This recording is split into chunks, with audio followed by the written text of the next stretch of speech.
Ẹ̀yin èèyàn lé ìwọ lẹ ṣe ẹ káàbọ̀ sí Mashola Gist TV. Ṣé àlàáfíà ni ẹ wà? Gbogbo lé ń kọ́ ọdẹ ọdún bí? Lórí ọ̀rọ̀ bàbá ọba tó kú lẹ́yìn ìgbà tí wọ́n lọ sí ọ̀dọ̀ Aláàfin of Ọ̀yọ́ tí wọ́n ní Aláàfin ránṣẹ́ sí wọn pé àwọn fẹ́ rí wọn, ìyẹn ọba Abímbọ́lá Ọwọ́adé. Wọ́n ní bàbá ọba débẹ̀. Wọ́n nígbà tí bàbá ọba débẹ̀, wọ́n ní wọ́n lu bàbá ọba. Ṣùgbọ́n àwọn Aláàfin of Ọ̀yọ́, secretary wọn ó tẹ ìwé jáde lórí ọ̀rọ̀ yẹn wípé wọ́n lu bàbá ọba. Ṣùgbọ́n bàbá ọba ní wọ́n lu àwọn àti ìyàwó àwọn àti driver nítorí pé driver ó fẹ́ máa rìkọ́ọ̀dù nǹkan tó ń ṣẹlẹ̀.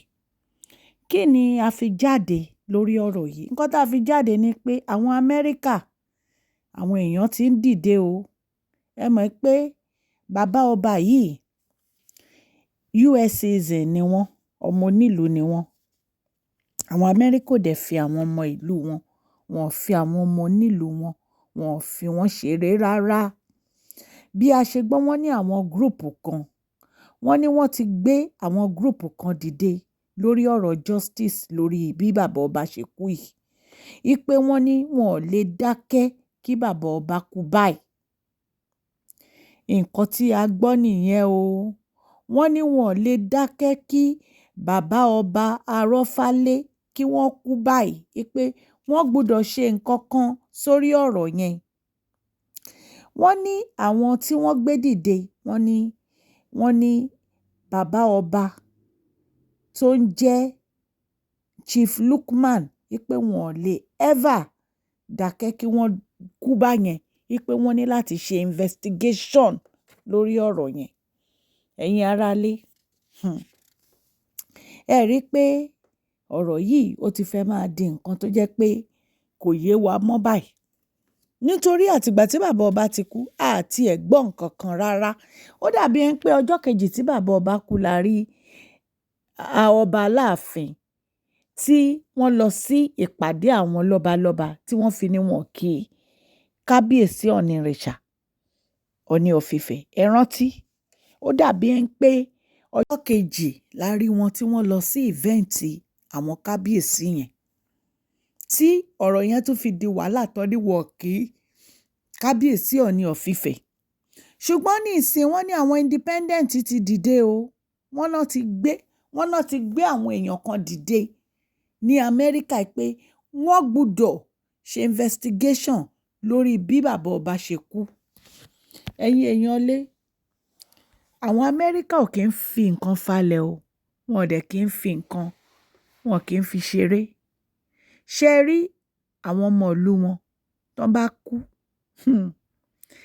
Nǹkan tí wọ́n máa ń ṣe ni pé kán gbé òkú ẹ̀ lọ sílùú wọn padà.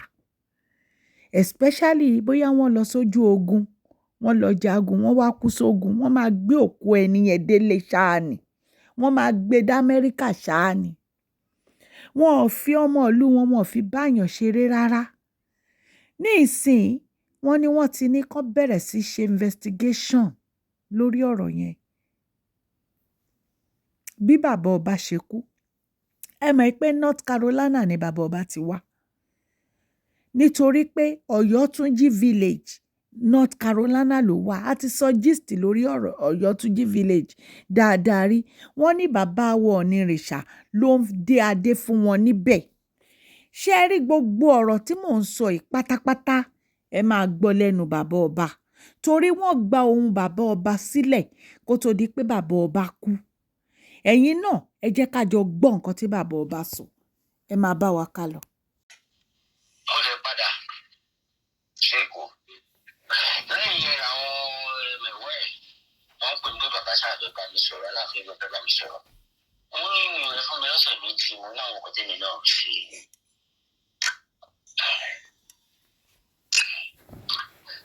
Wọ́n bàtọ́ sáà ní fẹ́ bá mi sọ̀rọ̀ kíákíá rẹ̀ náà fún màá sacrifice.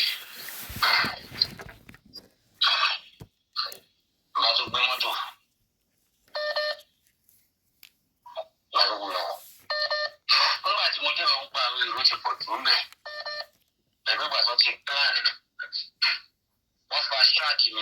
débẹ̀ tí máa wọlé náà sí bàbá tí ń dúró dè mí.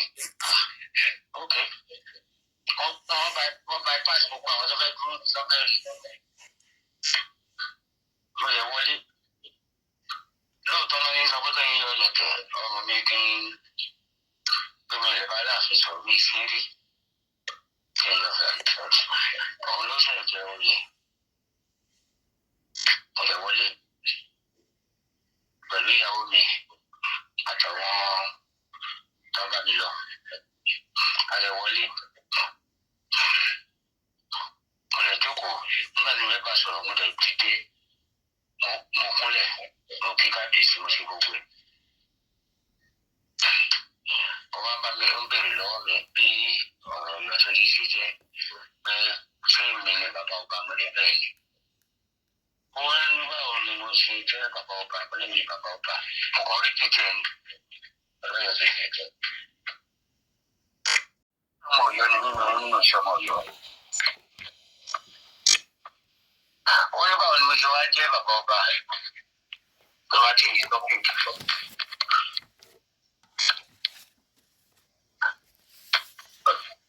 Wọ́n ní ta ló ń dé wa ládé mo ní wọ́n ti mọ̀ pé wàhálà mo fi máa gbé. Mo ní Ọọ̀ni ọ̀fìfẹ́ bàbá wa Ọọ̀ni ọ̀fìfẹ́ ló ń dé wa ládé ọba méjì sáti jẹ́ mi. Ojú wàhálà ti bẹ̀rẹ̀ ni kò fẹ́ gbọ́.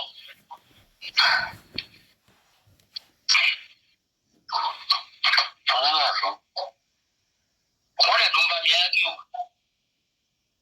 Àwọn sọ́rọ́gẹ̀tì ẹ̀ níbi tí mo ti ń sọ̀rọ̀ láti bẹ̀rẹ̀ sí gáàsì. Pé bàbá àwọn sọ wá láti pé bàbá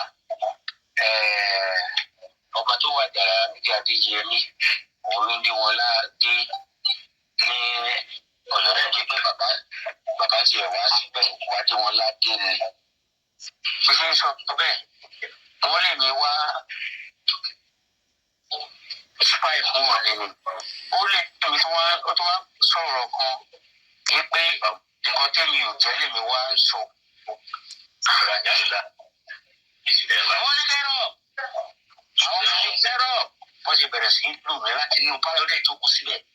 Nígbà tí wọ́n ti ń gbatilé tí ń ṣojú ẹ̀ nínú palace pẹ̀lú gbogbo rẹ̀ gálí àmì wọ́n gbọ́ sódà ló fẹ̀ kí ló dé ẹ̀ṣẹ́ kò kù wọ́n tún jù mí jáde tí mo ṣubú lórí house office gbogbo ara mi.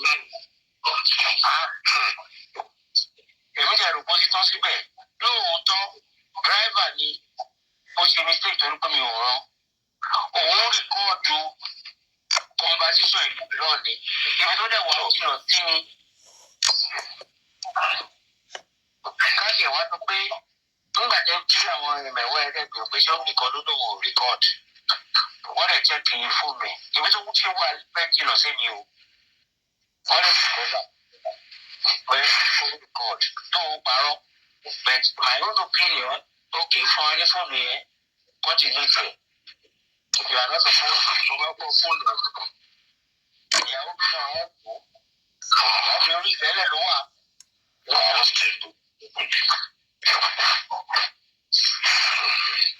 Nǹkan tí mo kàn rí bẹ́ẹ̀ ni pé ebi tẹ wá bẹ̀ wọ́n pé kọjọ ń pààrọ̀ dírẹ́fà ṣe pé kó rí kọ́ọ̀dù wọ́n ní wọ́n rọ ni wọ́n gba fóònù gbogbo wa wọ́n bẹ̀rẹ̀ sí ní gbá wa létí wọ́n ṣàná wa ṣá so nǹkan tó ṣẹlẹ̀ nìyẹn sá. Aláàfin wọ́n jókòó sínú ilé wọ́n ti yàwó wọn bọ́ síta èmi tẹ̀ ń báyàwó wọn sọ̀rọ̀ pé a ti kọ́kọ́ wá síbi ìrékọ́ ṣé àwọn ò bá ibi ẹni tí wá síbi wọ́n pé wọ́n invite wa ni la fi wá sí ibi ń pé àlèṣe bẹ́ẹ̀ ìyàwó ẹni pé tọ́ba iṣẹ́ tí a rán ló jẹ́ ń pa wá dà bọ́lẹ̀ àwa iṣẹ́ ó ṣàbẹ̀sí ní sọ everything gbogbo kan lóríṣiríṣi sá èmi tẹ̀ sí ń báyàwó wọn sọ̀rọ̀ pé mò ń bẹ̀ wọn pé àgbà ẹni tí wá bí àwọn dírẹ́fà iṣẹ́ pé máa rìkọ́ṣe wọ́n ti gba fóònù ẹ̀ wọ́n dẹ̀ ti gba fóònù everybody wọ́n dẹ̀ ti check everything torí pé inú fóònù dírẹ́fà nìkan ló wà so wọ́n dẹ̀ gbà lẹ́sẹ̀kẹsẹ̀ wọ́n dẹ̀ delete ẹ̀ Báwo dẹ̀ ni èmi ò tiẹ̀ wá mọ̀ wọ́n ní ọ̀gbọ́dọ̀ jẹ́ ká jáde. Ṣèbí káwa máa padà lọ ní. Kábíyèsí fúnra ẹ̀ ló pe kọ̀mọ́ndà pé kán àrẹ́sì gbogbo wa. Wọ́n tilẹ̀kùn mọ́ wa. Èsì rí ọlọ́pàá 5. Kí ló lè tó yìí? Wọ́n ní all of you are under arrest. Ọlọ́pàá owó wa. Ọkọ̀ wá sínú mọ́tò ọlọ́pàá. Mọ́tò tí mo gbé wá. Àwọn náà wà ó, kò ṣe mi o, kò ṣàwà o. Wọ́n bèrè mọ́tò tàgbẹ́ mo ní mọ́tò mi nìyẹn bẹ̀yẹn. Àwọn náà wà mọ́tò yẹn tó police station wọ́n lẹ̀ sí kọ́kọ́rọ́. So mọ́tò is under arrest too.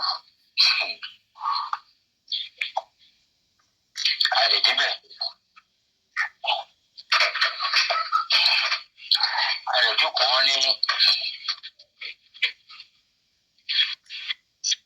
Ìkòyà State. Area Commandant Ajíbọ́lá fún ìgbà orúkọ ẹni ọgbà fóònù ẹni. Ó wá lo discretion pé bàbá yóò fẹ́ nǹkan lè dìbò yìí.